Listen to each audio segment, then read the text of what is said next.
కాబట్టి అష్టాదశ ముహూర్తం యదుత్తరాయణ పశ్చిమం అహర్భవతి తశ్చాపి చరతే మంద విక్రమ త్రయోదశార్ధమహ్నాతు వృక్షాణం చరతే రవి ముహూర్తై తావత్ వృక్షాన్ని రాత్రౌ ద్వాదశభిశ్చరన్. అంటే ఆ సూర్యుడు కొద్దిపాటి భూమిని పెద్ద కాలంలో చేరుకుంటాడు. ఉత్తరాయణంలో చిట్ట చివరి దినమునందు కూడా అది 18 ముహూర్తములు కలది. అయినా మంద విక్రముడయ్యే నిదానంగానే వెళ్ళిపోతాడు.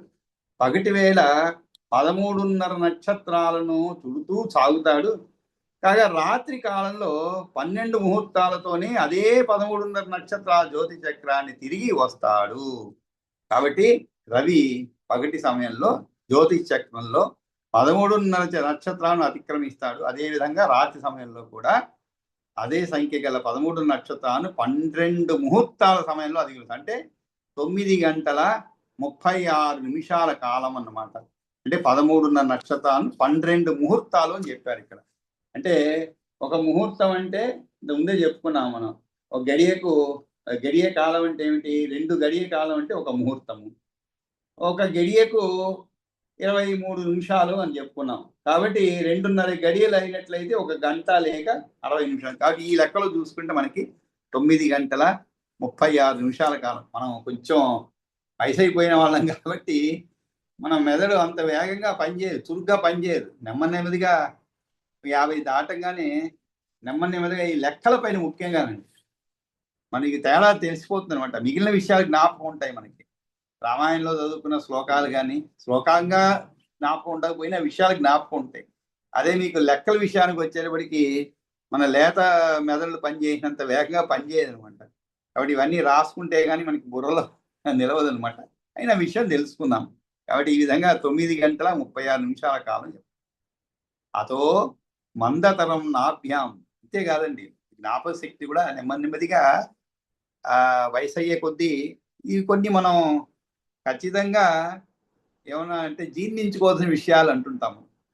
అంటే కొంతమంది అంటుంటారు, అయ్యో జ్ఞాపకశక్తి తగ్గిపోయిందండి అంటుంటారు. తగ్గిపోయింది వయసు అడిగితే 76, 77 ఉంటుంది. మరి 76, 77లో జ్ఞాపకశక్తి కాస్తో కూస్తో అంటే బ్రెయిన్ సెల్స్ అనేది ఉంటాయి కదా లోపల, ఆ కణాలు కొద్దిగా తేడా వస్తూ ఉంటాయి. కానీ మీకు ఎప్పుడో విషయాలు 50, 60 సంవత్సరాల క్రితం జరిగిన విషయం కూడా ఇప్పటికీ కళ్ళ ముందు అలాగే ఉంటుంది. అందుకే ఒకసారి మనకి ఆశ్చర్యం వేస్తుంది. కంప్యూటర్లో హార్డ్ డిస్క్లో కొంతకాలం ఉంటుంది, ఆ తర్వాత దాంట్లో కూడా పోతూ ఉంటుంది. కానీ మన మైండ్లో చిన్ననాటి విషయాలు అంటే 60, 70 సంవత్సరాల క్రితం జరిగిన విషయం కూడా ఎక్కడో నిక్షిప్తమై ఉంటుంది. చూడండి ఎంత జాగ్రత్తగా నిక్షిప్తమై ఏ సమయానికి కావాలన్నా కూడా మనం బయటికి తీస్తూ ఉంటాం. ఎవరైనా మనకి కాస్త ఓపిక ఉండే వాళ్ళు వినే ఓపిక ఉండే వాళ్ళు కనబడ్డారనుకోండి, ఎప్పుడో చిన్ననాటి విషయాలన్నీ ఏ మూలలో ఉండే బ్రెయిన్లో మెదడులో ఉండే విషయాలన్నీ బయటికి తీస్తుంటాం. ఆ విధంగా పనిచేస్తూ ఉంటుంది. కానీ లెక్కల విషయానికి వచ్చేప్పటికి కొద్దిగా వెనకబడి ఉంటాం అనమాట. సరే, అతో మందతరం నాభ్యాం చక్రం భ్రమతి వై తథా మృత్పిండైవ మధ్యస్థో ధ్రువో భ్రమతి వై తథా. కాబట్టి చక్రం అంటే కుమ్మరి సారే అంటారు. నాభి అంటే కుంచం వద్ద మిక్కిలి నెమ్మదిగా తిరిగినట్లు అక్కడ మధ్యలో ఉన్న మట్టి ముద్దలాగే జ్యోతిష్ చక్రం మధ్యలో ఉన్న ధ్రువుడు కూడా నెమ్మదిగా తిరుగుతాడు అని చెప్పడం అనమాట. అంటే ధ్రువునికి మాత్రము సూర్యునికి వలె గమనములతో ఎక్కువ తక్కువ లేవని చెప్తున్నాడు అనమాట. కుమ్మరిసారి బొడ్డు దగ్గర ఎట్లా మెల్లగా తిరుగుతుందో కావుననే దానిపై పెట్టబడిన మట్టి ముద్ద కూడా చాలా నిదానంగానే తిరుగుతుంది. ఇవన్నీ మనకి కుమ్మరి ఆ కుండను ఎలా తయారు చేస్తాడండి, ఆ తిరిగేటువంటి ఆ మధ్యలో తిరిగేటువంటి చక్రం పైన మట్టి ముద్ద పెడతారనమాట. ఎంత వేళ్ళు ఎంత చక్కగా దాన్ని ఒక కుండలాగా తయారు చేసిన మనం చూడవలసిన విషయం అనమాట. అవన్నీ కూడా అంటే ఆ వేళ్ల యొక్క నైపుణ్యం అనమాట. దాన్ని బట్టి ఆ కుండను తయారు చేస్తారు. చక్కగా అలాగా తిరుగుతూ ఉంటుంది. కానీ ఇతను ఎంతో కష్టపడి ఆ వేళ్లను అలా మలుస్తూ ఒక కుండను తయారు చేస్తారనమాట. ఆ విధంగా ఆ ముద్ద పెట్టే ముద్ద కూడా చాలా నెమ్మదిగానే తిరుగుతుంది, నిదానంగా తిరుగుతుంది. అదే తీరుగా జ్యోతి చక్రానికి నట్టంలో ఉన్న ధ్రువుడు కూడా మెల్లగానే తిరుగుతాడు, వేగం ఉండదు. కులాని యొక్క చక్రం ఇవన్నీ కూడా మనకి కులాల యొక్క చక్రంతో ఈ రథచక్రము ఇవన్నీ కూడా అంటే పోల్చి చెప్పడం అనమాట. అంతేగాని సూర్యుడు నిజంగా రథచక్రంలో తిరుగుతా అంటే పోల్చి చెప్పడం. ఆ విధంగా రథచక్రం ఎలా తిరుగుతూ ఉంటుందో ఆ రథంలో తిరుగుతూ ఉంటాడు. ఆ విధంగానే ఇక్కడ కూడా కాలం అనేది కూడా ఉత్తరాయణము, దక్షిణాయనము, పగలు, రాత్రి వీటన్నిటిని ఒక చక్రంతో పోలుస్తూ కులాల యొక్క చక్రంలో నడువు ఉన్నటువంటి బొడ్డు అక్కడే ఉన్నట్లు ధ్రువుడు కూడా పెద్దగా కదలి లేకుండా ఉన్న చోటనే స్థిరంగా నిలిచి ఉంటాడయ్యా మైత్రేయ. అంతేకాదు కులాల చక్ర నాభిస్తు యదా తత్రైవ వర్తతే ధ్రువస్తదాహి మైత్రేయ తత్రైవ పరివర్తతే. తత్రైవ అంటే అక్కడే అని అర్థం. తత్ర ఏవా తత్రైవ అవుతుంది.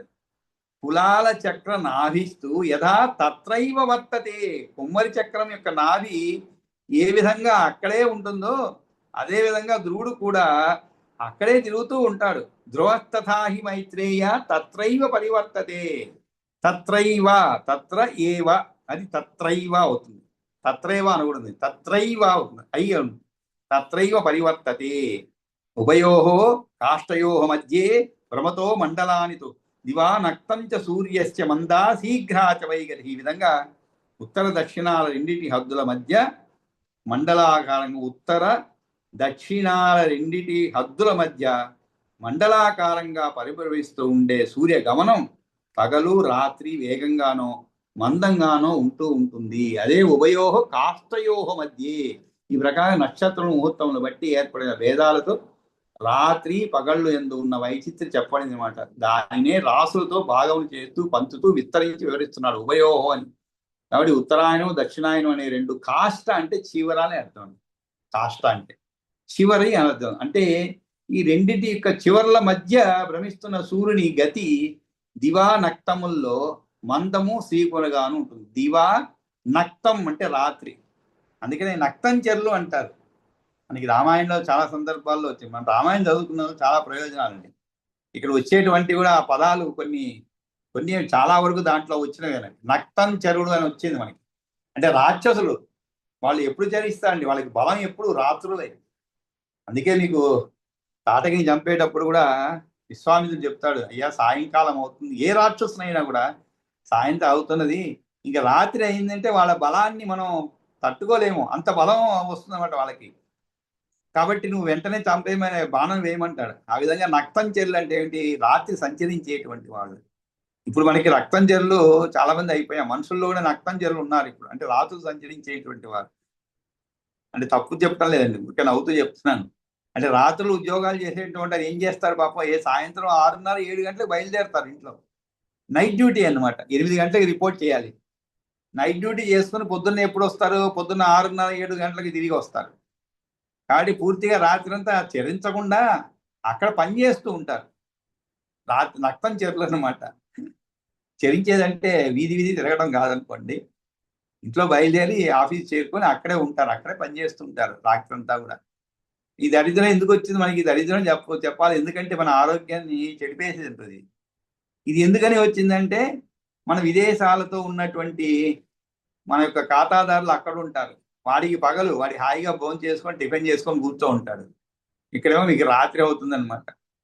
ఆ విధంగా ఈ సమయం తేడా వలన, అంటే ఇదే ఇప్పుడు మనం చదువుకున్నాం సూర్యుడు, ఆ సూర్యుడు ఇక్కడ శుభ్రంగా అస్తమించి వాళ్ళకి కనబడుతుంటాడు. కాబట్టి వాళ్ళకి సూర్యోదయం అవుతుంది అప్పుడే.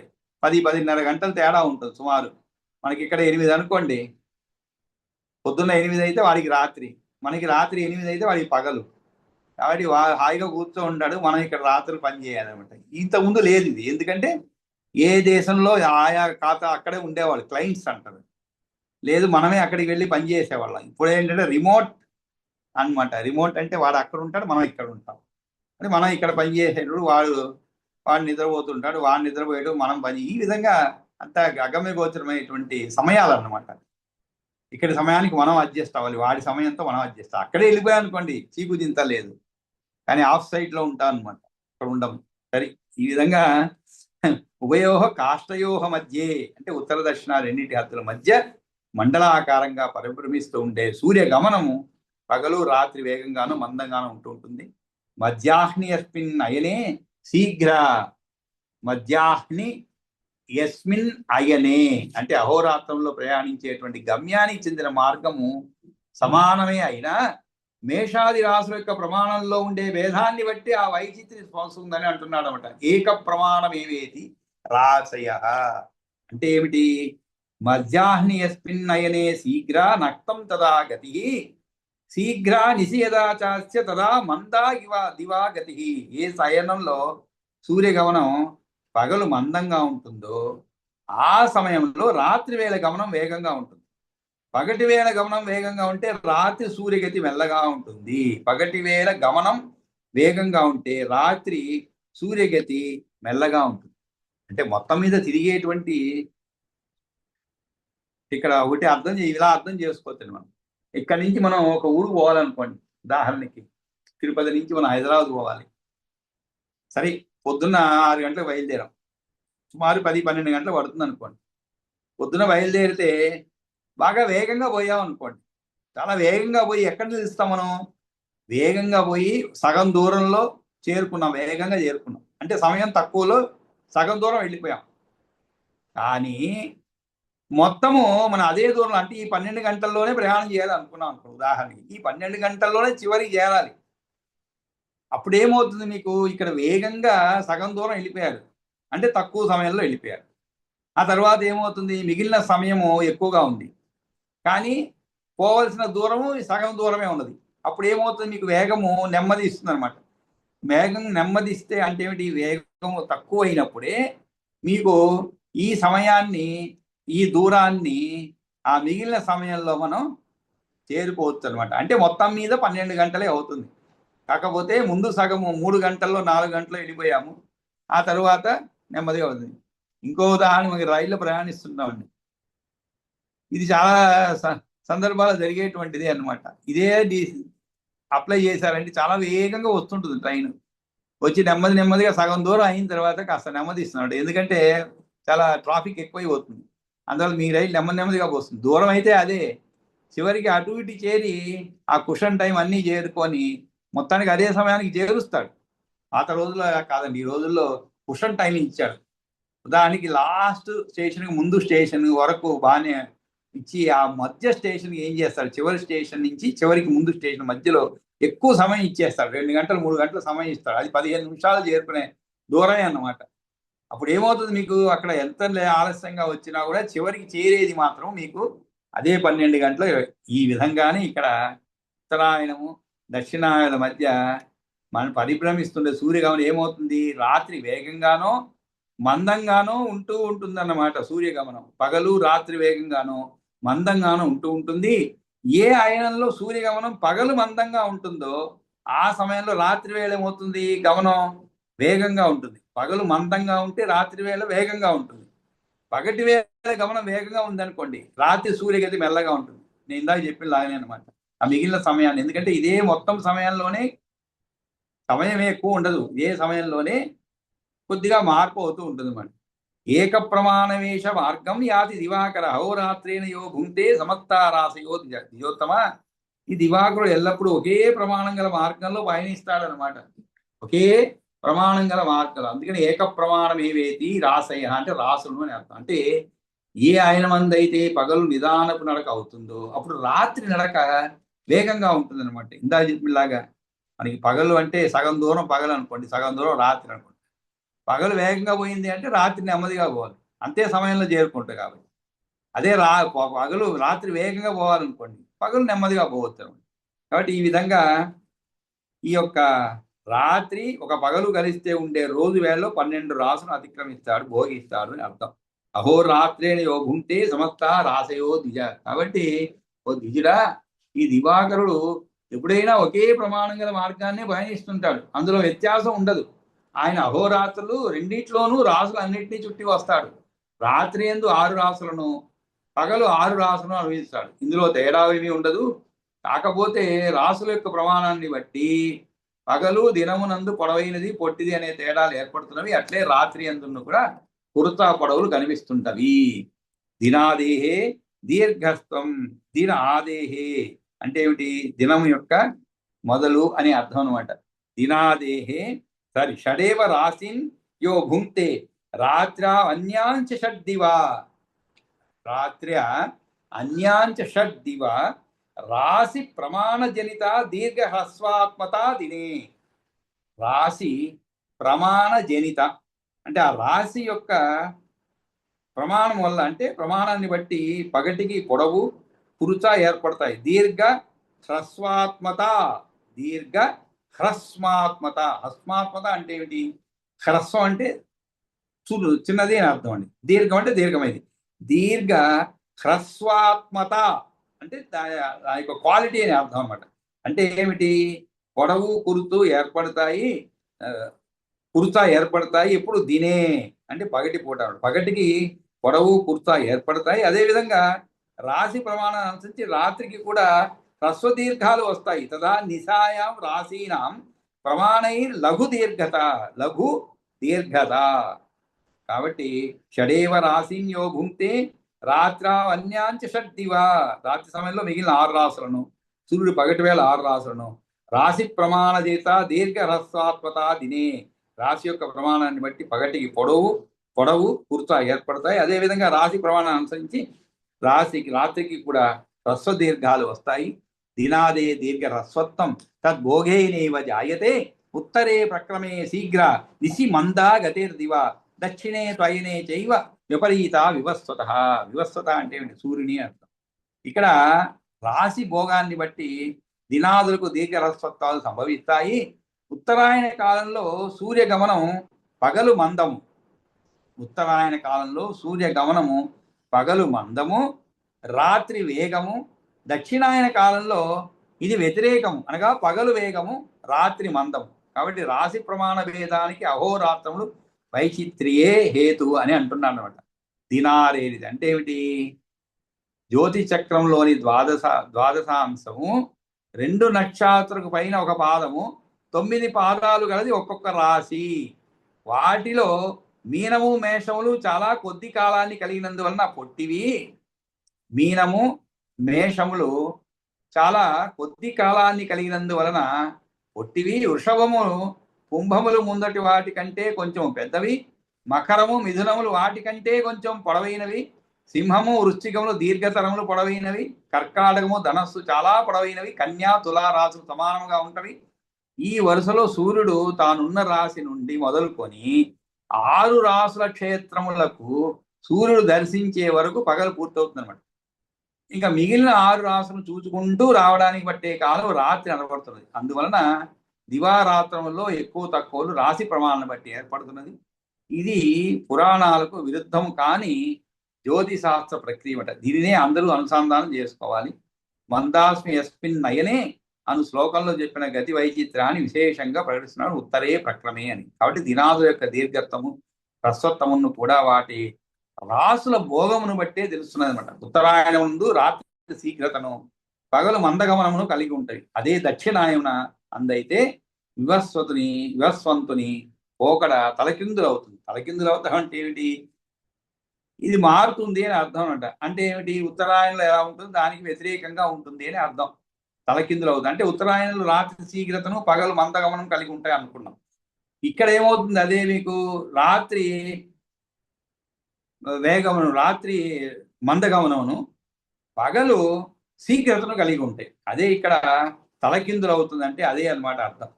తర్వాత ఉషా రాత్రి సమాఖ్యాత యుష్టిశ్చప్యుచ్యతే దినం. వ్యుష్టిశ్చ అపి ఉచ్యతే, అపి ఉచ్యతే దినం. ఉచ్యతే అంటే చెప్పబడుతుందని అర్థం అండి.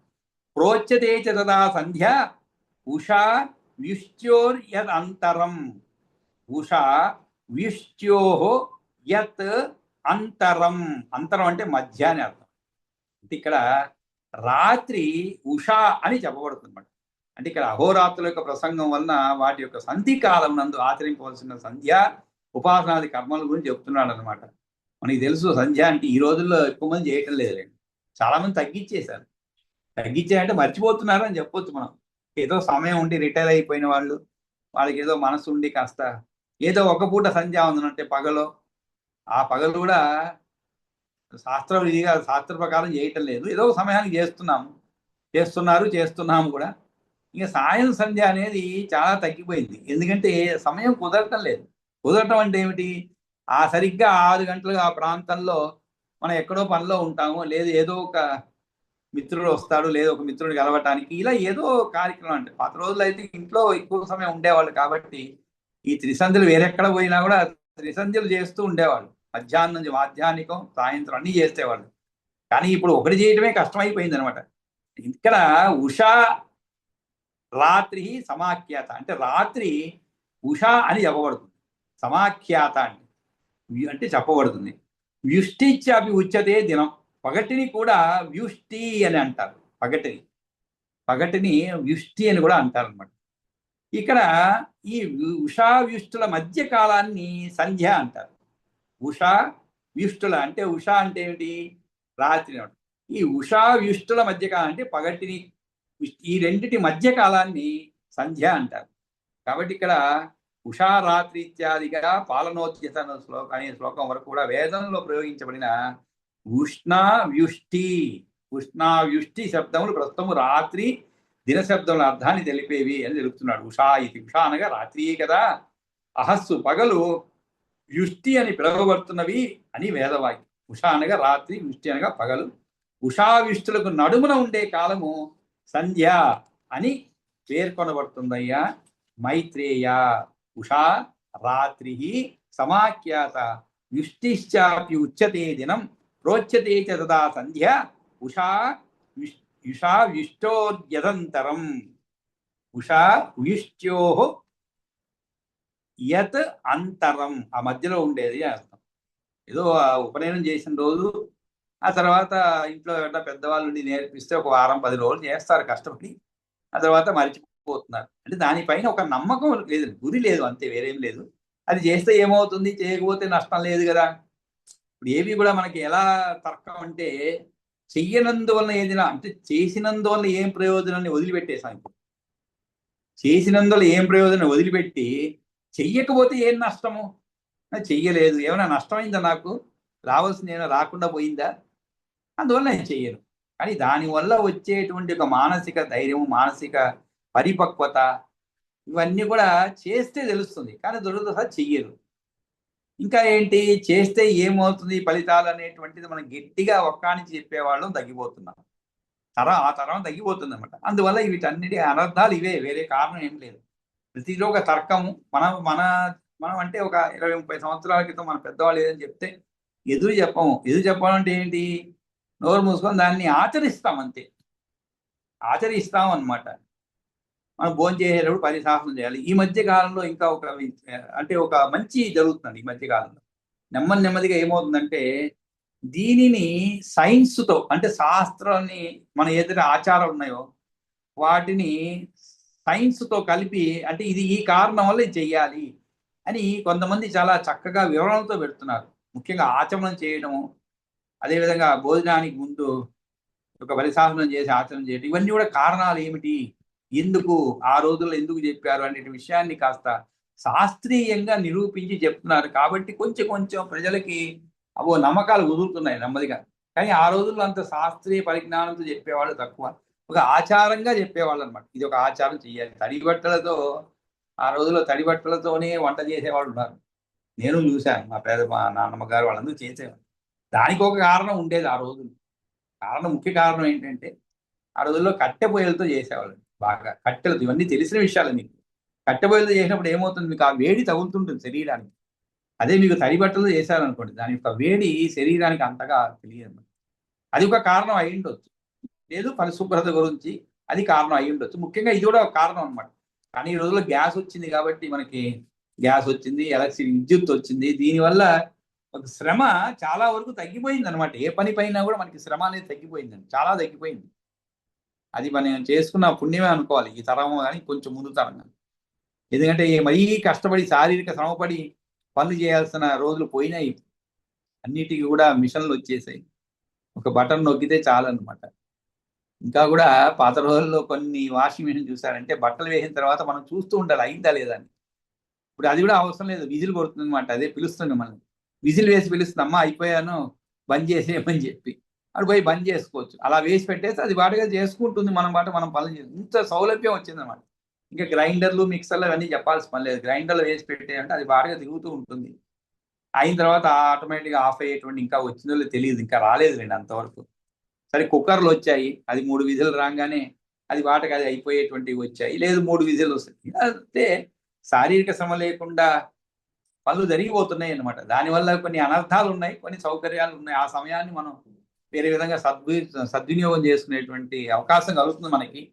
కానీ చేసుకుంటున్నా లేదని అది వేరే విషయము. దానికి తగ్గట్టుగా అదే ప్రపోర్షన్లో, అంటే ఏ ప్రపోర్షన్లో సౌకర్యాలు పెరుగుతున్నాయో ఆ ప్రపోర్షన్లో శరీరంలో అనారోగ్యాలు పెరుగుతున్నాయి. అవన్నీ మనం మాట్లాడాల్సిన అవసరం లేదు. సరే, మొత్తానికి ఈ సంధ్యావందనం నుంచి ప్రారంభమైంది. ఉషారాత్రి సమాఖ్యాత వృష్టిచ్చా విచ్చతేజనం రోచతేజ సంధ్యా ఉషా విశ్చోస్తరంతరం. ఆ విధంగా సమ్యక్ ధ్యాయంతి అస్యాం ఇది సంధ్య, దీని యందు లెస్సగా ధ్యానము చేస్తారు అని అర్థం. ఈ మధ్య అంటే సంధ్య, ప్రాతః సంధ్య, సాయం సంధ్య అంటుంటాం కదా, అదే మనం సంధ్యావందనం అంటుంటాం. అంటే రెండింటి కామన్ పదం అనమాట. సంధ్యావందనం అనేది పగటి సంధ్యావందనం ఉంటుంది. అక్కడ సంధ్య అంటే ఏమిటి? సమ్యక్ ధ్యాయంతి అస్యాం. అస్యాం అంటే దీని యందు, దానికి సంధ్య అని అర్థం. అంటే దీని యందు లెస్సగా ధ్యానం చేస్తారు ఆ సమయంలో. కాబట్టి విగత ఉష్టి వ్యథ అస్య ఇది వ్యుష్టి, వ్యథ లేనిది అనేది, లేనిది అని అర్థం. ఉషాస్యాద్ రజనీ శేషే ఉష ఇత్యపి దృశ్యతే అని చెప్పబడింది అనమాట. అంటే ఏమిటి? ఉషాస్యాత్ రజనీ శేషే ఉషా ఇత్యపి దృశ్యతే. ఉషాస్యాత్ రజనీ శేషే అంటే ఇంకా రాత్రి సమయం, అంటే మనకి పగటిని కూడా ఉష్టి అని అంటాను అనుకుంటా. ఎందుకని? ఉషాస్యాత్ రజనీ శేషే, రజని అంటే రాత్రి కొద్దిగా మిగిలింది అనమాట. అంతే కదండి, పగలైపోతున్నది కాబట్టి కొద్దిగా మిగిలి ఉంది. కాబట్టి అక్కడ దానిని ఉష్టి, ఉషాస్యాత్ రజనీ శేషే ఉషా అని చెప్పబడింది అనమాట. కాబట్టి రాత్రి మిగిలి ఉన్నటువంటి రాత్రి అని చెప్పుకోవచ్చు. రాత్రి అంతా చీకటి, ఆ తర్వాత నెమ్మదిగా వెలుతురు వస్తూ ఉంటుంది కదండి. ఆ వెలుతురు అనమాట. నేను చదువుకునే రోజుల్లో ఓకే చెప్తున్నా అసలు రాత్రి 10 గంటలకు ప్రారంభించేవాడు చదువు. పొద్దున్నంతా తిరుగుతుండేవాడు. ఏకాగ్రత కుదరదని అందరూ నిద్రపోయిన తర్వాత లైట్ వేసుకొని 10 గంటలకు ప్రారంభిస్తే పొద్దున్న 5:30, 6 వరకు ఆ సూర్యోదయం అప్పుడు చాలా చక్కగా చూశాను అనమాట. ఎలా సూర్యోదయం అవుతుందని మనకి ప్రత్యక్షంగా చూశాను ఇంట్లో కూర్చొని. అంటే ఎక్కడ పోలేదు, ఇంట్లోనే చదువు సమయంలో అనమాట. అలా అలా అలా నెమ్మదిగా వెలుతురు వస్తూ ఉంటే ఆహ్లాదకరంగా ఉంటుంది. అబ్బా తెల్లవారిపోతుంది, మనకి నిద్రపోవచ్చు అని అనమాట రాత్రంతా చదివి. ఆ విధంగా ఆ శేషకాలం రాత్రి అయిపోయిన తర్వాత ఇక నెమ్మదిగా పగలు వస్తూ ఉంటుంది. ఆ కాలాన్ని ఉషా అని చెప్పబడుతుంది. కాబట్టి పగటిని విష్టి అని చెప్పబడుతుంది అనమాట. సంధ్యాకాలేతు సంప్రాప్తే రౌద్రే పరమ దారుణే మందేహ రాక్షసాఘోర సూర్యమిచ్చంతి కాదితుం. ఇంకా ఇక్కడ చెప్తున్నాడు అంటే రాక్షసుల యొక్క ప్రవృత్తి గురించి చెప్తున్నాడు. రాత్రిపూట ఇంతకుముందే చెప్పుకున్నాను, నక్తంచెరుల యొక్క ప్రవృత్తి ఎలా ఉంటుందంటే చాలా బలంగా ఉంటారనమాట రాత్రిపూట. కాబట్టి అదే విషయాన్ని ఇక్కడ చెప్తున్నా. సంధ్యాకాలేతు సంప్రాప్తే, సంప్రాప్తి అంటే రాగానే అర్థం, పొందగానే అర్థం. రౌద్రే పరమదారుణే మందేహో రాక్షస ఘోరాహ అంటే మిక్కిలి భయంకరమైనటువంటి ఘోరమైన సంధ్యాకాలం సమీపించగానే మందేహ రాక్షస ఘోరాహ, మందేహులు అనేటువంటి ఘోర రాక్షసులు సూర్యం ఇచ్చంతి ఖాదితుం. ఖాద్యం అంటాం అంటే తినేది అర్థం, తినదగ్గది అర్థం. ఖాదితం అంటే ఏమిటి? తినేందుకోసం అని అర్థం. ఎవరిని? ఈ మందేహో రాక్షస సూర్యం ఇచ్చంతి ఖాదితం, సూర్యుడిని సంధ్యాకాలే తిథి అని 4 అంటే ఇక్కడ సూర్యుడిని తినేందుకోసం అని అర్థం. అంటే అతన్ని హత్య చేసిన దోషం వస్తుంది ఆ సమయం నందు సంధ్యోపాసన చేయని వారికి. ఇంటికి సంధ్యాకాలేతు సంప్రాప్తే అంటే మిక్కిలి భయంకరమైన ఘోరమైన సంధ్యాకాలం సమీపించగానే మందేహులనే ఘోర రాక్షసు సూర్యుని భక్షించడానికే ప్రయత్నిస్తారు. అనగా సూర్య గమనానికి అడ్డు తగలబోతారనమాట. ప్రజాపతి కృతస్థావత్తేషాం రైత్యేయ రాక్షస. అప్పుడు ఆ మందేహాది రాక్షసులకు రోజుకు మరణం, అక్షయమైన శరీరం అని ప్రజాపతిచే ఇయ్యబడిన శాపం ఒకటి ఉందన్నమాట. అక్షయత్వం శరీరాణం మరణంచ దినే మనకి మరణం దినే లేదు కదండి. మనం అంటుంటాం నవ్వుతూ, రోజు బస్తి బతుకుతున్నా అంటుంటాం. ఇంట్లో చాలా గొడవలు అయిపోయాయి అనుకోండి, ఎవరితోనో ఒకరితోనో, అటు భర్తతోనో లేదు భార్యతోనో లేదు పిల్లలతోనో, రోజు చచ్చి బతుకుతున్నా అంటాం. మనం చస్తే రోజు ఎక్కడ చచ్చిపోతున్నాం అండి? చనిపోవడం ఒక రోజే, కొన్ని సంవత్సరాలు అయిన తర్వాత రోజు ఒకటే చనిపోయాం అనుకోండి, మళ్ళీ అక్కడే పుట్టాం, జన్మించాం. మనం ఎక్కడో జన్మిస్తాం. కాబట్టి ఇక్కడ ఈ రాక్షసులకి, మందేహాది రాక్షసులకి రోజు రోజుకు మరణం, అక్షయమైన శరీరం అని ప్రజాపతి చెయ్యబడే శాపం ఒకటి ఉందంట. కాబట్టి వాళ్ళు ఏం చేస్తారు, అందుకే మనం సూర్యస్థితై యుద్ధం భవతి అత్యంత దారుణం. కాబట్టి సూర్యునికైతే వారితో మిక్కిలి భయంకరమైన యుద్ధం జరుగుతుంది. తతో ద్విజోత్తమ తోయం యత్ క్షిపంతి మహామునే. అందువల్ల ద్విజశ్రేష్ఠులు ఏం చేస్తారు, జలం చల్లుతారు. జలం అంటే ఏమిటి, అర్ఘ్యం సమర్పిస్తారు అని. అదే మనం సాయంకాలం అధ్యాయం సమర్పించడం అంటే రుద్రదేవతము అయినటువంటి భయంకరమైన సంధ్యాకాలం ఏర్పడినప్పుడు మందేహులను పేరు గల క్రూరులైన రాక్షసు సూర్యుని భుజించడానికి పూనుకుంటారు. ఎందుకంటే ప్రజాపతి కృత తపస్తేషాం మైత్రి రక్షసాం అక్షయత్వం. కాబట్టి రాక్షసులకు బ్రహ్మ ఇచ్చిన వరము కూడా దుఃఖాన్ని ఫలములుగా ప్రసాదిస్తుంది కనుక శాపంగానే పరిణమిస్తున్నది. అట్లాగని పెద్దలు చెప్తున్నాను. వేదం కూడా ఆ విషయాన్ని తెలుపుతుంది. రాకాసులు పూర్వకాలం నుండి ఉగ్రమైన తపస్సును ఆచరించినారన్నమాట. వారిని ప్రజాపతి గారు వరమును కోరుకోమన్నారు. ఆదిత్యునితో మేము పోట్లాడాలి అని, అట్లాగే పోరు సలపండి అని ఇత్యాది చెప్పారు. అంటే ఏమిటి, ఆదిత్యుడు అంటే సూర్యుడు, సూర్యుడితో మేము పోట్లాడాలన్నారు. ఆ రాక్షసులు శాపం కాబట్టి వారేం చేశారు, బ్రహ్మ ఇచ్చాడు సూర్యుడితో వారు యుద్ధం చేసేటట్లు, వారు మరణించినట్లు, కానీ వారి శరీరాలు అక్షయమై ఉండేటట్లు వరం ఇచ్చారనమాట. కానీ అది వరమే అయినా కూడా శాపంగానే రూపుదిద్దుకుని. ఎందువలన ప్రతిదినము కూడా మందేహ రాక్షసు సూర్యుడితో యుద్ధం చేస్తున్నారు, చస్తున్నారు. అందువల్ల సూర్యుడు వారితో దారుణమైన పోరు సలుపుతూ ఉన్నాడు. ఆ వేళలో ద్విజులు భాస్కరుడిని ఉద్దేశించి అర్ఘ్యజలాలను ఆకాశంలోకి ఎగజిమ్ముతున్నారు. అర్ఘ్యజలాలను ఆకాశంలోకి ఎగజిమ్ముతున్నారు.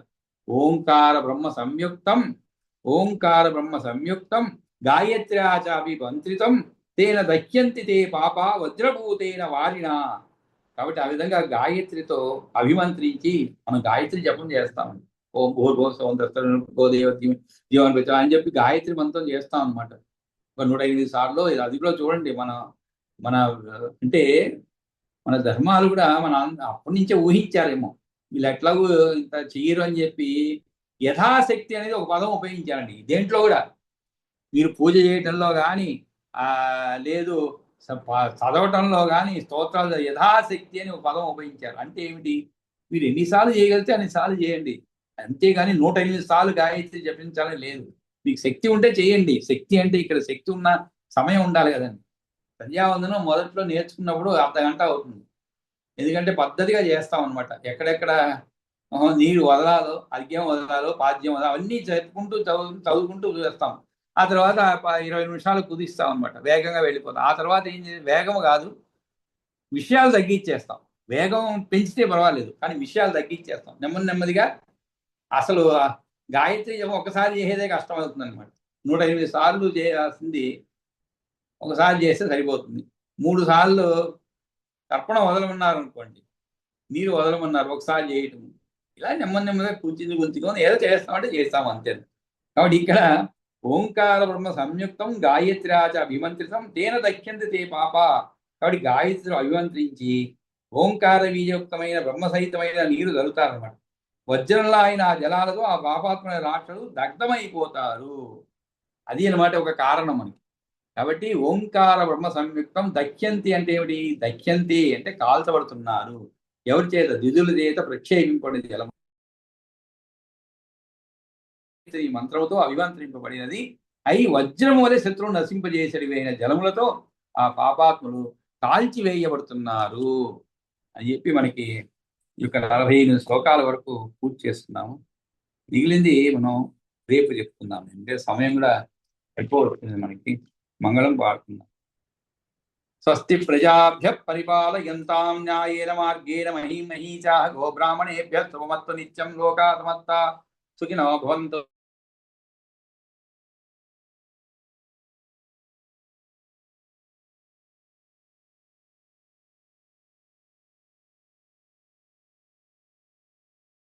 సేంద్రియైర్వా బుద్ధ్యాత్మనా వా ప్రకృతే స్వభావాత్ కరోమి యజ్జత్ సకలం పరస్మై నారాయణ సమర్పయామి. యదక్షరభ్రష్టం మాతరాహీనం యద్భవేత్ తత్సర్వం క్షమ్యతాం దేవనారాయణ నమోస్తుతే. విసర్గ బిందు మాత్రాణి పదపాదాక్షరాణి చ న్యూనాని చ అతిరిక్తాని క్షమస్వ మహేశ్వర.